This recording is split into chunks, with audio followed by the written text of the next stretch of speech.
Ce vendredi 16 juillet a eu lieu l'inauguration de l'exposition Résonance le Louvre à La Réunion. Un partenariat entre le Musée du Louvre, la Direction des Affaires culturelles, le département et la région Réunion. Ce sont 236 dessins prêtés gracieusement par le prestigieux Musée du Louvre qui expose pour la première fois dans les Outre-mer. La collaboration entre les musées de la Réunion, les 5 musées de la Réunion, qui sont des musées de France, et le musée du Louvre, s'est mis en place il y a maintenant plus de 2 ans et demi. Et le but était de pouvoir montrer aux visiteurs de la Réunion comment finalement les collections du musée de la Réunion pouvaient entrer en résonance avec les collections du musée du Louvre. Et donc nous avons invité chacun des directeurs conservateurs des 5 musées de la Réunion, le musée Léon Dierks, le muséum d'histoire naturelle, le musée de Villèle, le musée Stella Matutina et le musée des arts décoratifs de l'océan Indien, à venir finalement faire un choix dans nos collections et essayer de faire dialoguer les collections du Louvre avec leurs collections. Ce voyage du Louvre ici à La Réunion, avec cette mixité d'œuvres venant du Louvre et d'œuvres je dirais issues des musées régionaux et départementaux, des musées de France, des 5 musées de France de La Réunion. Moi, je trouve que c'est un mariage, c'est une résonance extraordinaire et j'ai vraiment trouvé que l'exposition Résonance méritait parfaitement son nom. C'est vraiment un beau symbole que nous vivons aujourd'hui à la Réunion. Pour le président du département, il s'agit là d'une opération de démocratisation de la culture. C'est un moyen aussi pour nous de lancer une opération de démocratisation, je dirais, de la culture, parce que ici même, des marmailles, près de 3000 marmailles de la Réunion se sont inscrits déjà pour visiter donc cette exposition. Le département participe à cela, la région aussi. Nous voulons faire en sorte que, alors même qu'il y a cette crise sanitaire, qui nous pénalise, qui rend le monde culturel parfois inaccessible, eh bien nous voulons aller vers les Réunionnais en leur proposant ces belles œuvres venues de Paris. Une exposition exceptionnelle qui a nécessité des aménagements pour la Réunion qui se trouve en milieu tropical. Il a fallu évidemment gérer au plus près les conditions d'hygrométrie, les conditions de luminosité dans les musées. Nous avons fait, suivant les normes qui sont celles des règles de l'art, en lien étroit avec le musée du Louvre. Nous savions déjà le faire. Hein. Nous avons 3 musées qui sont labellisés Musées de France, qui conservent des collections qui sont très, très fragiles, mais nous avons été encore plus pointus, plus exigeants s'agissant d'œuvres que nous accueillons et pour lesquelles nous ne devons prendre aucun risque. L'exposition Résonance sera visible dans les 5 musées de l'île jusqu'au 15 octobre prochain.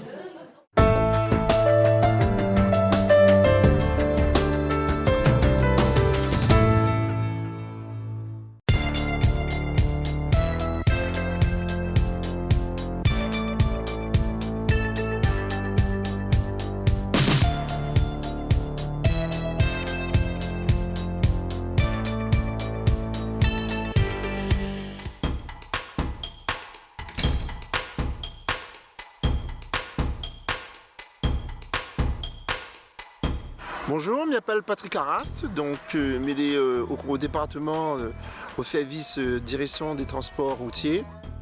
Mon poste c'est surveillant de travaux, donc mon métier consiste à surveiller la mise en œuvre de tous les travaux que le département fait sur les routes du secteur ouest.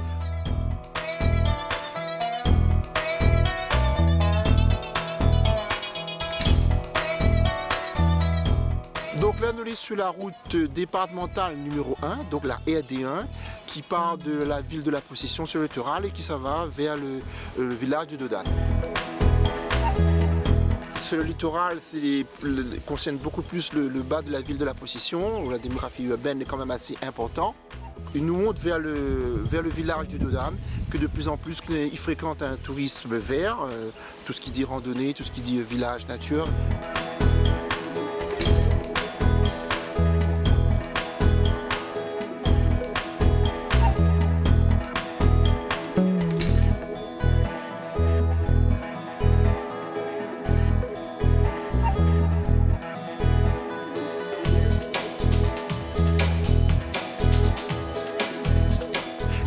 week-end, on a quand même une augmentation de gens qui sortent du littoral, qui viennent chercher l'air frais dans les hauts, et d'autant plus que le département a une politique aussi de développement des hauts. C'est ça qui fait que l'augmentation de la circulation, que ce soit piétonne ou véhicule, est devenue très importante.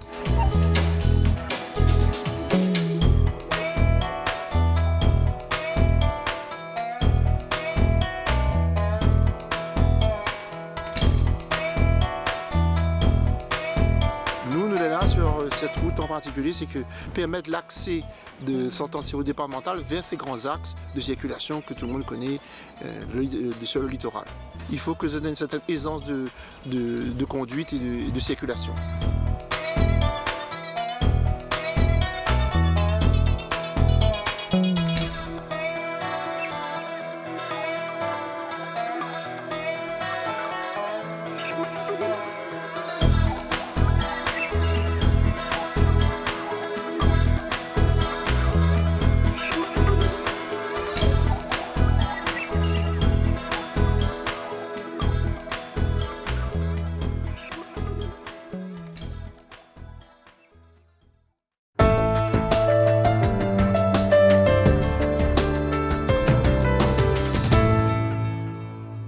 Allons enfants de la patrie, le jour de gloire est arrivé. Pas de défilé cette année encore pour célébrer le 14 juillet compte tenu du contexte sanitaire, mais une cérémonie était tout de même organisée ce mercredi matin au jardin de l'État.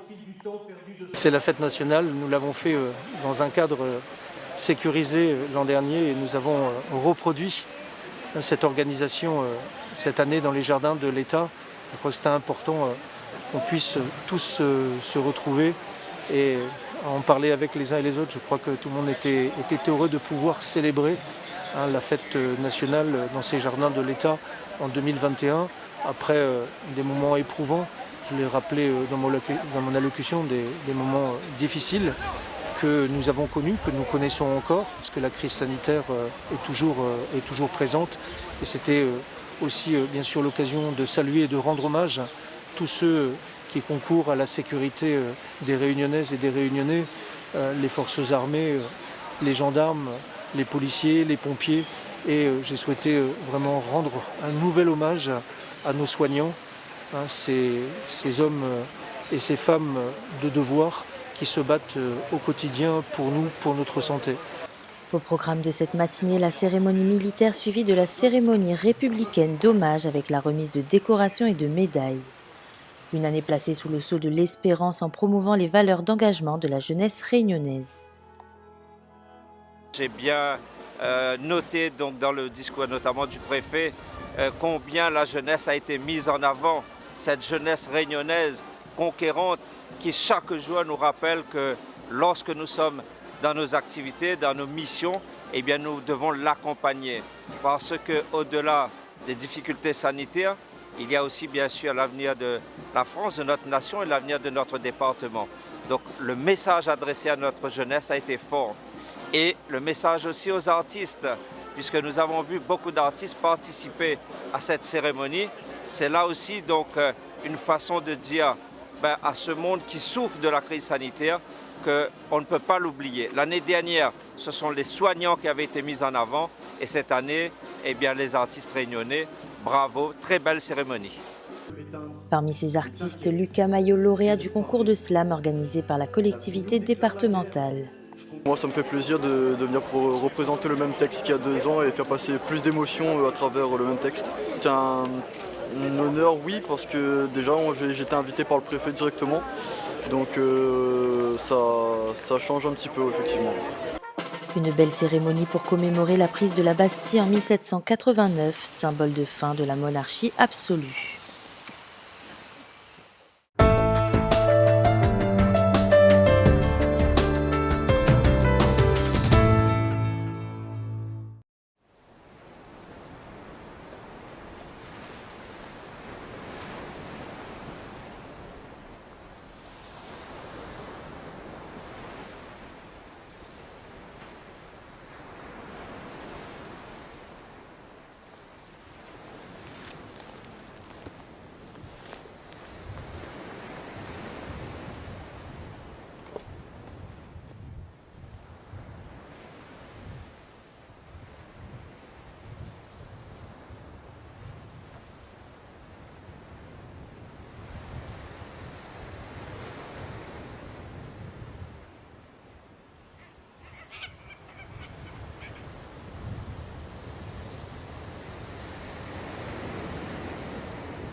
C'est à Mascarin Jardin botanique de la Réunion qu'ont été installées 3 nouvelles ruches en présence des élèves de 6e et de 5e du collège de la Pointe des Châteaux.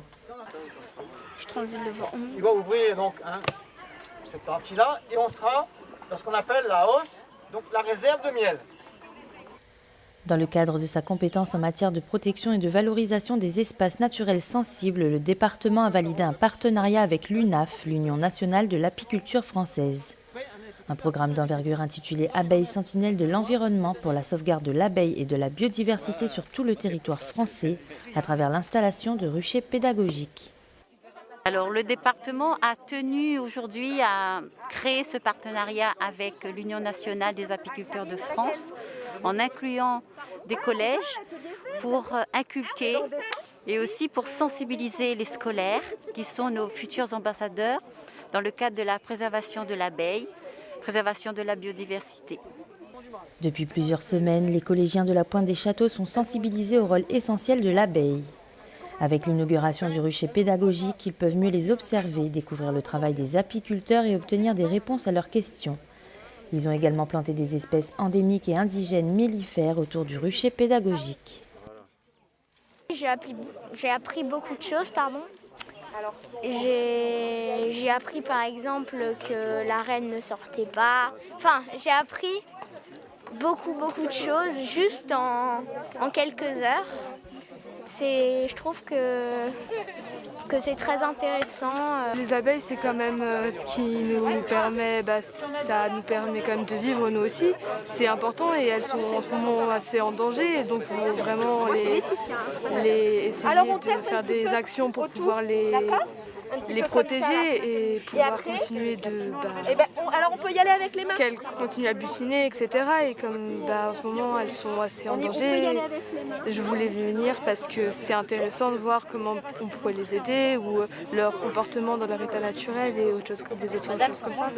Alors il faut être sensibilisé notamment aux abeilles et aux différents ruchers parce que ce sont, comme l'indique le nom du projet, les sentinelles de l'environnement. Sans abeilles, l'être humain ne pourrait pas être là. Et ces abeilles qui sont en fait les ouvrières de notre écosystème sont une sorte de clé de voûte de l'environnement. Donc sensibiliser les élèves au développement durable et sensibiliser les élèves à l'écologie, c'est aussi sensibiliser les élèves à l'existence et au travail des abeilles. Le département s'efforce de favoriser l'installation de ruches sur ces espaces naturels sensibles. 48 emplacements pouvant accueillir jusqu'à 40 ruchers ont été attribués à des apiculteurs sur toute l'île.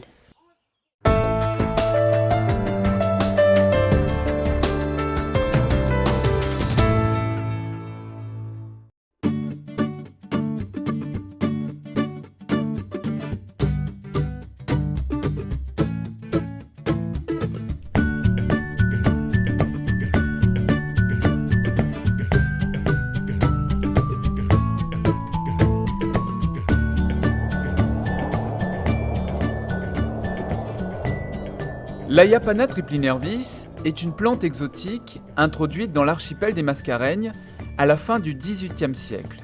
Originaire d'Amazonie, les Indiens l'utilisaient pour la cicatrisation des morsures de serpents. À La Réunion, on connaît plus cette plante miracle pour ses multiples vertus calmantes. L'Aiapana est une petite plante qu'elle est très connue, très appréciée. Dans presque tout jardin créole, mais pense à un pied d'Aiapana. De mon apprécier ça. Pour ses vertus digestives, c'est-à-dire après bien manger, on a un petit ballonnement, un problème de digestion, tout de suite la tisane d'Aiapana. Et l'Aiapana est facile à reconnaître. Quand on prend un petit feuille d'Aiapana, on en a 3 nervures là, c'est pour ça qu'ils appellent ça tripinervis, Aiapana tripinervis. 3 nervures, 1, 2, 3. À ne pas confondre avec le gros Aiapana, que les plantés à l'entrée des cours, que les toxiques de mon utilise en bain. On a mangé un petit peu, peut-être un petit excès, des affaires comme ça, et mais ça, on a un petit problème de digestion. Carrément, m'y mâche la feuille comme ça, et incroyable. En 5 minutes, le problème est réglé. Bon. On n'a pas besoin bon peu, 3 petites feuilles d'Aiapana pour 3/4 litre, 1 litre de l'eau, en infusion. Hein, mettre pas l'eau à bouillir, pas trop intéressant. Vous faites bouillir de l'eau, quand l'eau la bouillit, vous verse dessus, laissez infuser pendant 15 minutes à peu près. Impeccable, le goût est appréciable, et c'est là qu'on va voir son effet, qu'il est intéressant. Voilà, pas plus compliqué que ça.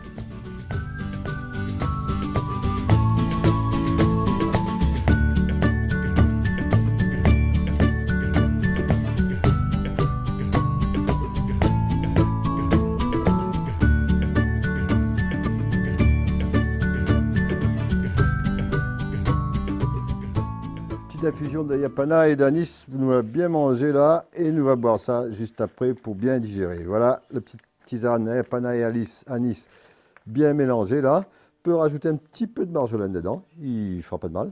Voilà, nous avons 5-6 personnes là, voilà la dose pour 5-6 personnes. Nous allons mettre ça dans un petit récipient là pour verser là-dessus de l'eau que la bouillie. De l'eau chaude.